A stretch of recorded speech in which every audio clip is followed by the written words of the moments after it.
Hi, this is Module 6, Part 1, Working with Families. Our objectives for this session are to provide participants with an understanding of the family unit, community and culture, skills to build effective communication with families, strategies to promote family engagement in the early childhood classroom, and knowledge on how to conduct effective parent-teacher conferences.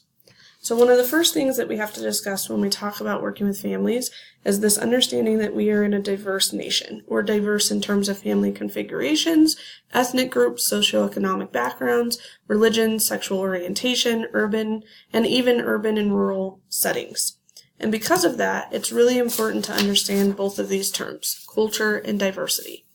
So culture is actually not something that is biologically inherent, but it's socially acquired and can actually change over time. Diversity and culture can actually be very abstract and can include things like food, art, dress, and customs. Diversity is a little bit different in the sense that it's one of the major representations of a community and how people with different skills integrate within that community. Diversity covers things like ethnicity, gender, race, physical capabilities, political and social differences, and religion. So within a community, diversity is actually the individualization of its members. So it's the different skill sets and capabilities of the individual community members. So here are a few more differences between culture and diversity, and you can kind of read over these and see that a lot of times culture is something that is shared, a shared value, a shared system of beliefs, a shared attitude, and diversity really is the individual characteristics that make up people within a culture or a community. So when we talk about culture in terms of families, there are actually two types that we're going to discuss. The first is surface culture. So these are things like artifacts, costumes, foods, holidays. And the second is deep culture. So when you look at this list of deep culture versus this list of surface culture, when getting to know families, think in terms of which type of culture you should know and how you knowing the difference between a family's deep culture versus their surface culture is going to impact the relationship that you have with them. You should understand both, but what type is really going to be more beneficial to really knowing the children and family in your classroom. And it's also important to note that culture is something too that is often shared with the community, but it could be something that's just shared with it even in a family. And culture can differ very much for different families inside of different communities. So there's a lot going on there in terms of culture and diversity. So it's important to keep all of this information in mind. So as I've stated, there is a relationship between culture and diversity. However, diversity is something that culture is something that represents a community existence where, as I've stated before, diversity really just mostly refers to individual differences. But culture actually has the ability to bring diverse individuals together to form a community or unique living styles.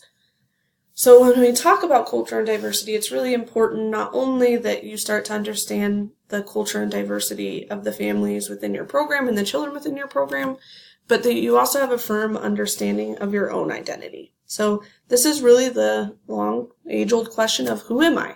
So in doing this, you want to take a look at your own family history. You want to make sure that you really understand the values, culture, social practices, and traditions and family ancestry that makes you up. And you want to make sure that you understand your personal identity, which is your name, age, place in family, personality, interests, talents, etc., but also your social identity, which is your racial identity, your gender, your culture, your language, your economic class, family structure, sexual orientation, abilities and disabilities, and religions, and etc. And all of this is important because when you really know yourself, you then are in turn able to better understand and empathize with others, because it's almost like the golden rule. You want somebody to respect you for who you are, so in turn you're going to respect others for who they are. And everybody has an identity. And in general, it is related to your values, your culture, social practices, everything that is listed on this slide. So it's really important that we take this into account for the families in our care and the children in our care as well. So one way that you can do this is to really understand this idea of funds of knowledge. So funds of knowledge refer to the historically accumulated and culturally developed bodies of knowledge and skills essential for household or individual functioning and well-being.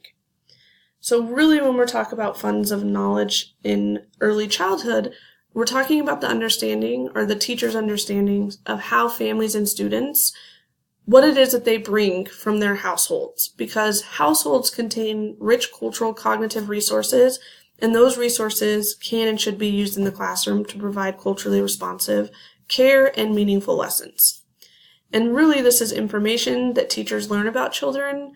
During this process, it's also considered the child's funds of knowledge. So it's really about tapping into children's prior knowledge and using it. I like to use this example of a child learning to cook in the kitchen, because maybe this is common practice for some of the children in your care, but maybe it's not common practice for all. But if you think about the knowledge, the amount of knowledge and experience that this child is gaining from participating in this activity with her family, it's going to give her a different set of knowledge than it would somebody who might not get these experiences, who might be eating mostly takeout. And so if you think about it in terms of what could you do to support this child based on her funds of knowledge versus somebody else who has had different life experiences. And we're going to do an activity with funds of knowledge this week in our meeting. So you'll get to kind of take a look at what you believe to be your own funds of knowledge. So when we understand culture and we understand diversity and we understand funds of knowledge, we then can do a better job of being more culturally responsive in our teaching. Because the first step, which we've already talked about, is really affirming and accepting your own cultural identity and what that does, what that makes you, or how that makes you teach, or how that makes you believe children learn, or how that impacts how you believe children should be guided. You need to really reflect upon your own teaching practices, and you need to make sure that you're providing relevant curriculum for the children in your care. And one way that you can do that is by understanding their funds of knowledge and understanding who they are as a person and an individual. You also should be focusing on increasing learning opportunities for oppressed and marginalized children. And your reading this week should talk about some of this when we talk about anti-biased education. So NAEYC actually does have 4 goals of anti-biased education.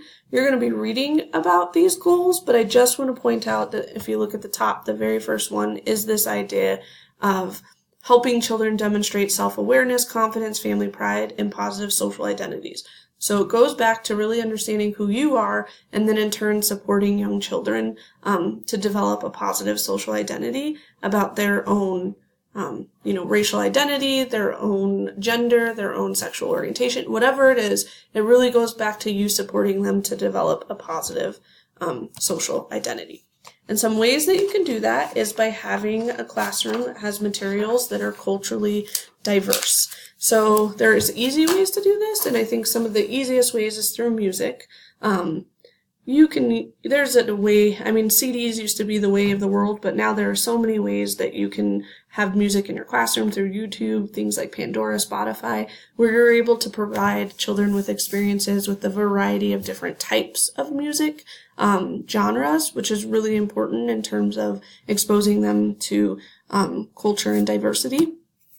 Literacy also. So, books are one of the richest resources for an anti-biased education because you can pretty much find an image or wording about almost anything that you want in the world. So there are a few good resources out there. Unite for Literacy is actually a website where you can get books for free on it. Really the books are, books that are online, but it's still a really good resource. It's also important that you are trying to find books in children's home languages and putting them in their classrooms.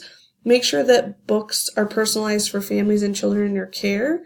So one question that you could ask yourself is, can every child in my classroom find a representation and a positive representation of themselves within my library in my classroom? And if they can't, then you would want to search out books that will give them that experience. Arts is another way that you could have culturally diverse materials in your classroom. You should include a range of skin tone paper, paint, crayons, markers, Play-Doh, art activities, and also materials and activities from different cultures. So my example here is origami, but there's lots of different things that you can do in terms of that. Dramatic play is another area, just because you can include diversity in many different ways, because you can include diversity in terms of cultures, communities within the city and state, but also in gender roles. You can also provide children with a variety of experiences in terms of how they care for family, cook, eat, keep house, and play. So dramatic play is another area where you can really assess culture and diversity. And so you are doing a checklist this week, and you'll see each of these areas on that checklist in terms of the materials that are using in your classroom. So just to kind of wrap up on this, culturally responsive classrooms provide labels in the home language of the children, display print materials in the home language, they display photos of the children and the families, they use pictures to provide context and visual clues, they include materials in the classroom that children would see in their own homes, and they also provide a quiet area. So we're going to briefly go through communication and parenting styles, but on this slide, the 4 different types of parenting styles are listed. I'm going to have you read over those, so pause the slide if you need to, or take a glance and take some notes on the 4 different types. It's really important to note that you can have parents that use more than one type of style, and parents can even have differing parenting styles within a household. What's important, though, is that you are respectful of parenting styles as long as they are not harming the child. In general, an authoritative parenting style is associated with healthy development because it provides a balance between affection and support, and it provides a healthy degree of parental control. So this is kind of the balance between helping children make choices and talking to them about consequences and logical consequences, but also keeping them safe and still noting that you are an authority figure in their life. In terms of communication, there are generally 2 types that we use as early childhood educators when talking to parents. One-way communication is generally easier, and this is just notes, phone messages, newsletters, email, media, anything where you're basically giving communication to parents, but there's no real way for them to communicate back. So 2-way communication is an interaction between parents and teachers. So this is parent-teacher conferences, emails, telephone calls, text messages, home visits, and really the most important thing is that you're probably going to use both types of communication at one point or another. 2-way communication is obviously the better one for building relationships, but sometimes 1-way communication is easier, and so it tends to happen because you just need to get information out. So some roadblocks to communication that you should be mindful are differences in language, differences in culture, and differences in beliefs and opinions. And I think that you have to go into communication with parents, again, recognizing what it is that you bring to the table in terms of culture and beliefs and opinions, but also what the other person is bringing to the table, and so that you can be mindful of how you're going to navigate that situation based on each family. But here are some skills and tips. Should always show respect. So really knowing the family is really going to help you with the showing respect piece, because you'll know what their expectations are when it comes to communication. When you're having a conversation with families, you should give them your total attention. You should use culturally appropriate communication, which again is only going to come by you knowing the families and having an understanding of their own culture. You should listen and always restate concerns. That's a huge thing. So if a family says, they're coming because their child's clothes are dirty, they're upset about it, one thing you can do is say, I'm hearing that you're saying you're upset because so-and-so's clothes are dirty. You should recognize their feelings, so that's a piece of validation, and we all appreciate that in life. You also need to tailor the discussion to meet parents' needs and speak calmly. I just like this quote. The most basic need of all humans is the need to be understood, to understand and to be understood. And the best way to understand people is to listen to them. So we're going to talk about this at the Zoom meeting, but you do want to start collecting your family questionnaires. You need to print out enough copies for everyone in your classroom and hand out and collect all or the majority before seminar, but we will have a lengthy discussion about this in Zoom. Here's your homework for next week. And as always, reach out if you have any questions. Thanks.